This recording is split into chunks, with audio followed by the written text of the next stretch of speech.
Hello and welcome to Talking LaLiga. We're back this week with a bonus podcast, which is a preview of arguably the biggest game of the season so far. Barcelona in first place against Atletico Madrid, second place. We're putting this up so you've got time to hear what we've got to say about it. We're going to look at, obviously, form, the key players coming into this one, what it means for the rest of the season, depending on what happens. I'm Simon Harrison, and as always, I am joined by David Cartlidge. Hello. And let's just get straight into it. So obviously, it's always a question of whether there's going to be a title race or not in Spain. Usually, we'd be talking about Barcelona, Real Madrid. Obviously, in recent years, Atleti have pulled off what seemed to be the impossible and won the title. But this year, I mean, Real Madrid kind of fallen away. There's no real challenge from the likes of Valencia, the likes of Sevilla. It's just down to these two. It's down to this game. Both of them in excellent form. Barcelona unbeaten all season. Atletico only slipping up once against Espanyol. I mean, how do you kind of feel coming into this one? What do you think the mood is? Either, well, in terms of the two camps, in terms of what you think. I mean, it really does all rest on this game, really, doesn't it? Yeah, it very much has a feeling of that. It's a very significant game, I think, and for much of the season there hasn't really been a title race. And then it's come alive again in the past few weeks. Barca drawing a few games, it's allowed Atleti back in. They've been under the radar for much of the season. And now, it comes to the boil in this game. And I think it should be I think it's going to be a bit of a cagey, fraught, tactical affair. That is for sure. Do you think that obviously coming in under the radar, I feel like that's almost sort of a big bonus, a big positive for Atleti. They've bubbled under the surface. They've been very consistent. I mean, it's been since, at the start of the season, things were kind of fluctuating a little bit. They found themselves always in and around sort of the top 5, top 6, but it's only been since, match day 16, so it's been about 10 match days now where they found themselves in second place, hanging onto Barca's coattails. Do you think that it benefits them coming in under the radar, quietly just chugging along all season, whereas Barca, way out in front, only really have we talked about the fact that we've basically talked about the fact that Barca are winning the title as almost fact even. It's only been a month or so ago. The whole narrative is sort of, it's nice to see that Ernesto Valverde is finally going to win some big trophies. He's showing what he can do with a big team.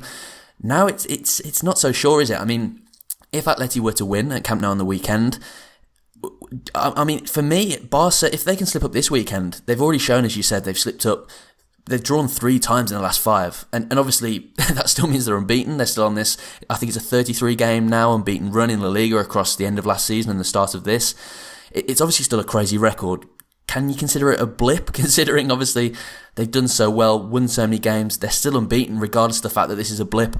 But, I mean, if they go drawing, say, this weekend, that would probably be an okay result. If they lose it, but then maybe draw a week after, we've already seen the fact that Getafe even held them to a 0-0 stalemate at Camp Nou. Is that when you start seeing their mentality falter? Because you can't call this a crisis. They're still unbeaten in La Liga. They're still doing exceptionally well. But the doubts really would be put to seed then, wouldn't they? If they were to slip up this weekend, anything other than defeat would work for them. If they lose, I mean, it's sort of, to an extent, panic stations, which seems unfair given that they've not lost a game yet. But that's kind of the reality of the situation. Yeah, potentially. I mean, the good thing is, I think, the fact that they've got a coach, Ernesto Valverde, who will avoid, going to those panic stations. I think, he wouldn't resort to that. I think he's a very calming, soothing presence as a manager. So you would think that, they've hired him for various reasons. And I think this is one of them. At this business end of the season, he will keep everybody calm, everybody unified, everybody collected. So you've got to think of that. And I still think Barcelona can get away with a draw here and be fine. Because if you look at Barcelona's run-in, it's quite easy, really. It's very hard to see them actually where they would slip up. Their 2 most difficult games away seem to be going to Celta Vigo and Sevilla, but both are extremely winnable, I think. And then at home, they've got Real Madrid still to come. So if Barcelona can navigate this one with a point, at least, and as long as they don't lose, then I think they're in a great position. I mean, given that I mentioned just before about the fact that Getafe, they came I mean, a 0-0 stalemate, preventing Barca from scoring at home. First time in a long, long while. I mean, I think it was something like Malaga last did that at the end of 2016. And yeah, obviously, a lot's changed at Malaga since then. In that game, I mean, in the first half, they didn't register a shot on target.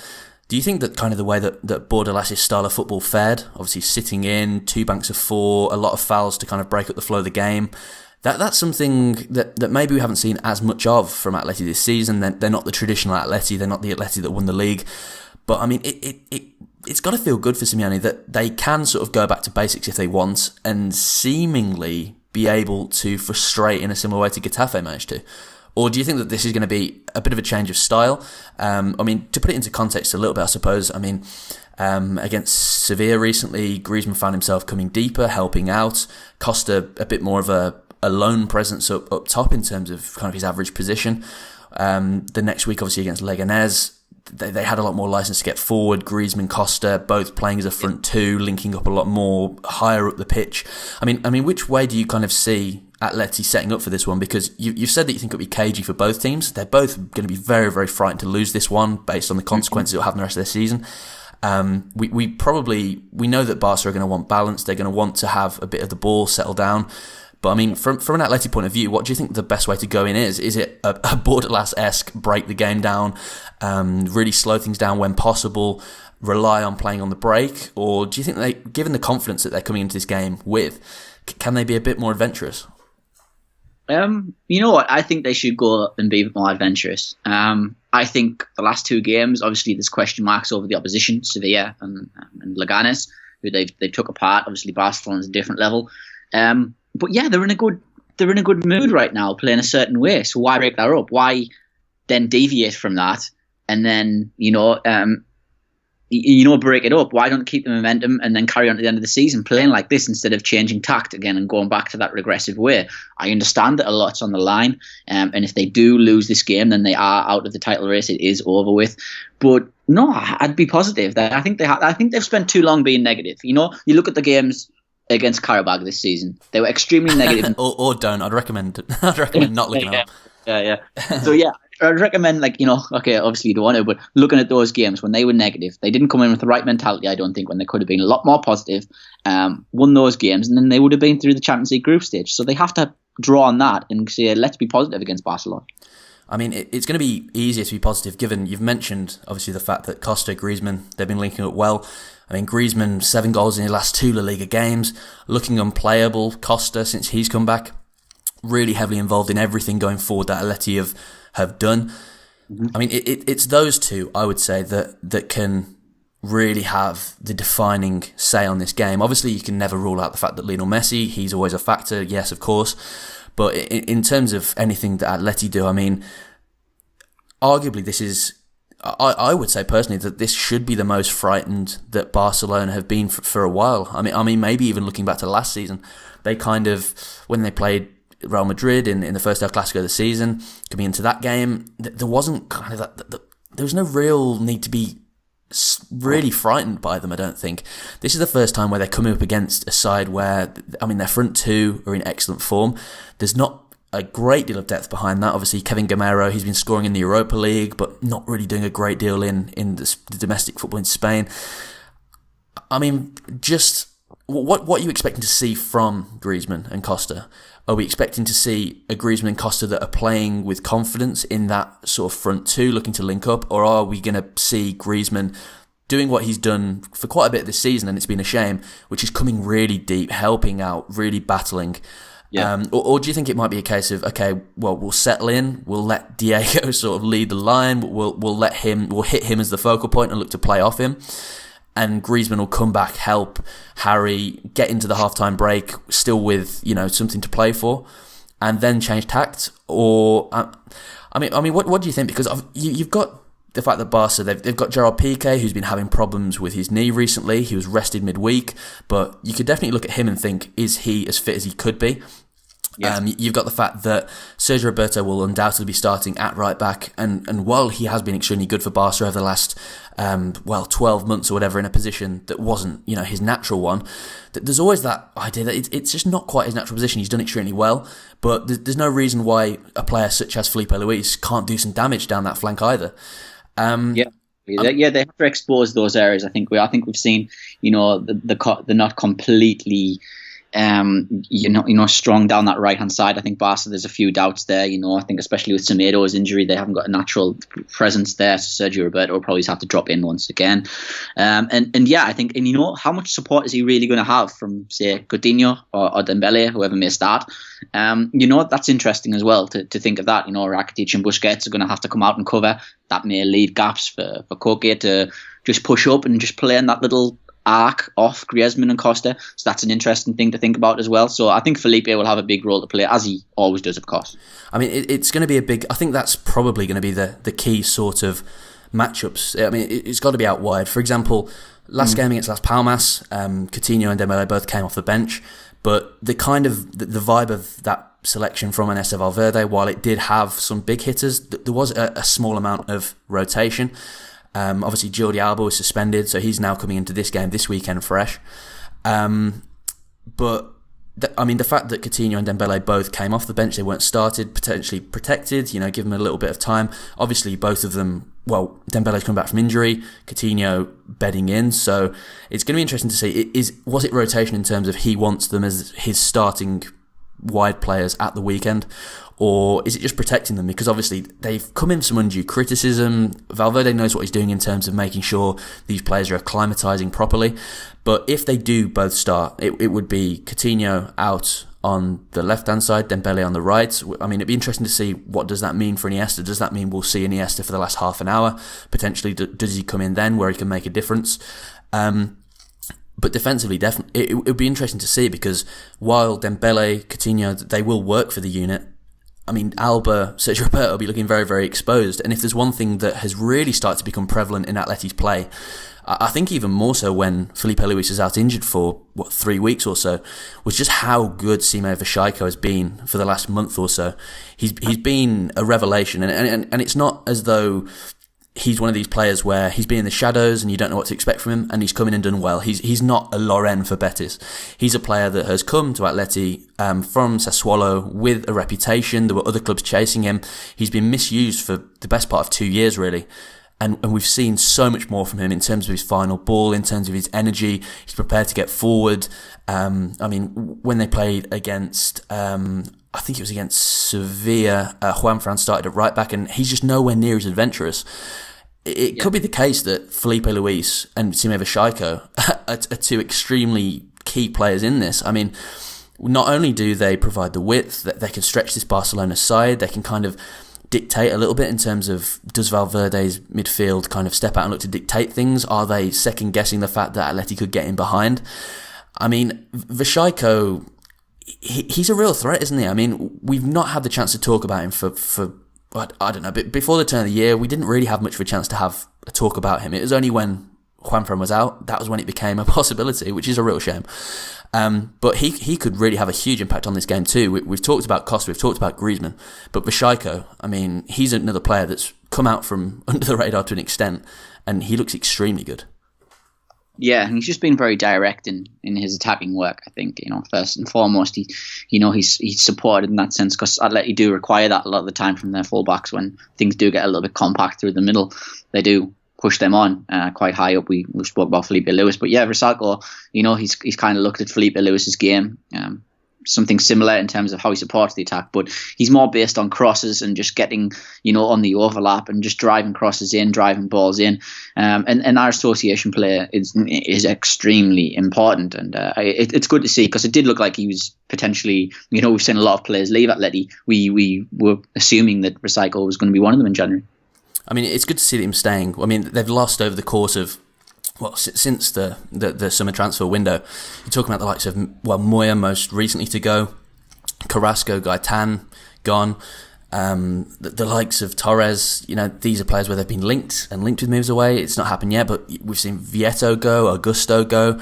They've only had Vitola for half of the season. I mean, and this is sort of an Atleti squad where we have mentioned a little bit before, they are leaving themselves quite short, but obviously when you have a smaller squad, it's easier to keep things together, it's easier to have this mentality, there's far less player relationships to have between everyone, it's easier to have this close-knit group, and for just a one-off game, it could even benefit Atleti to have this sort of well, not a siege mentality, but this sort of close-knit group who are all fighting for the same cause.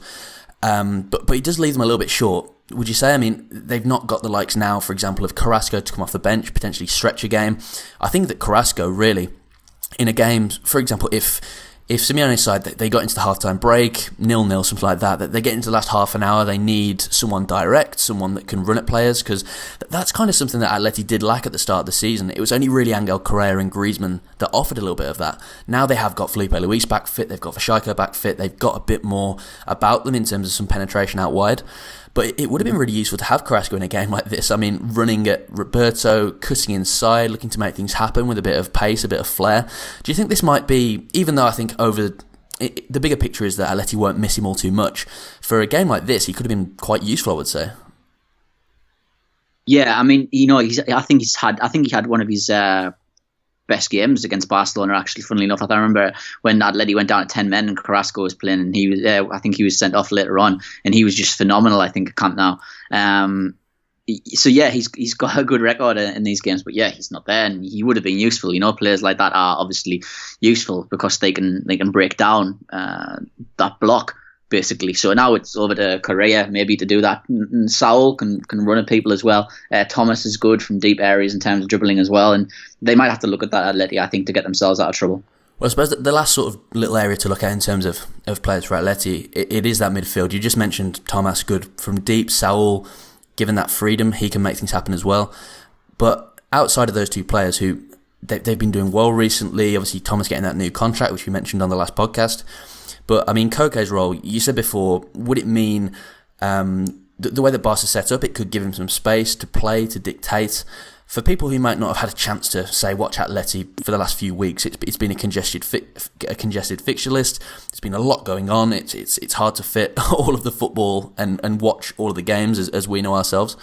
I mean, what can you expect to see a bit differently from Koke? Because if you're watching Koke a full game from back in December, for example, you're going to see a very, very different Koke in this game, I would say, than you would see back then. I mean, what can people expect? Because they're not going to see that same, workhorse, really, I suppose. And it's something that we've bemoaned at times.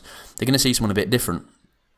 Yeah, exactly. They're going to see somebody who I think associates with the attack more. He's got more of a channel, more of a pipeline, shall we say, with the attack, a direct line to them. And, he didn't have that before because he was associating in other areas of the field. He was shackled in terms of defensive work. He was having to combine in the centre of midfield as well. And he was doing a lot of different things. And then the last thing he was doing was associating with the attack, which shouldn't be the case because Koke has got a very, very good final pass. We saw that just the other night with that first-time pass, which is probably one of the best passes of the season to set up Griezmann. So, we're going to see more from him in that sense. So more positive passes, more forward passes in that sense, as opposed to, in other areas. And I think that's important because Koke is a very talented player in that regard. I mean, moving on a little bit for Barcelona, we've already mentioned the fact that obviously Messi, he's just a factor on his own. When you look at the first half, for example, that he had against Girona, there's just going to be some afternoons where you can't really do anything. He's just on this other level almost where it's very hard to get any kind of joy as a defender against him.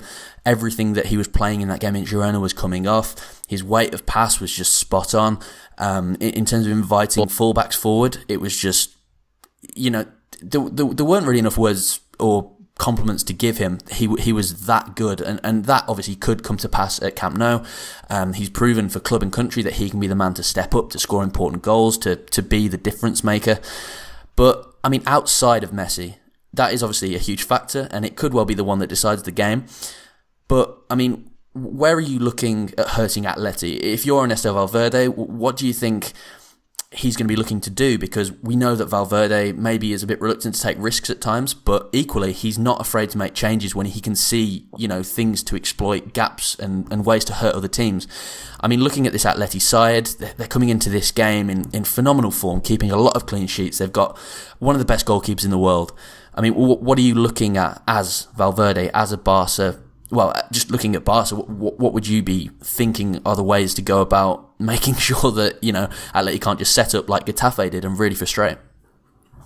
Yeah, I think it's a case of, I think what they have to do first and foremost is make sure they, they don't push up too high too soon, and then Atleti gets settled and they say, right, well, we're here to dig in. I think they need to leave a little bit of space between the defence, between the midfield, Barcelona this is, and they need to draw Atleti out. That's the first and foremost. I think they have to entice Atleti. They have to say, okay, come out. We're not going to stand for you guys just sitting in, letting us have the ball. We want you to come out and maybe try and have the ball as well. And that will lure Atleti in, and I think that will hopefully create some space. That's what they hope will create some space, and then they can get players in behind. Obviously, all Atleti's midfielders, they contribute defensively. Even Griezmann, an attacker, contributes defensively. Costa as well. So everybody contributes on the defensive end in a major way, I think. But they do leave gaps, and sometimes it is possible to play in behind them, and that's what Barcelona have to look for and pick those out. I suppose it's only fair, given that we're previewing the game, to give some kind of prediction. Obviously, we'll do it just so that we can be proven wrong afterwards. I mean, what are you thinking in terms of scoreline, in terms of results? I think the general consensus is that a draw would be a fantastic result for Barcelona. It wouldn't hurt them at all. Atleti are kind of going knowing that they have to take all 3 points. Otherwise, I mean, it's already going to be tough to, even if they win this game at the weekend, it's going to be tough for them to keep the momentum going and hope that Barca keeps slipping up elsewhere, which, it's not a guarantee. Both teams have still got Europa League, Champions League to focus on. They've got their own, commitments elsewhere. But I mean, what do you think? What will it end up at Camp Nou? Okay. I'm going to say a 1-1 draw. See, that was what I was going to say as well, you see. So. A lot depends on who gets the first goal. I think, to be honest with you, maybe if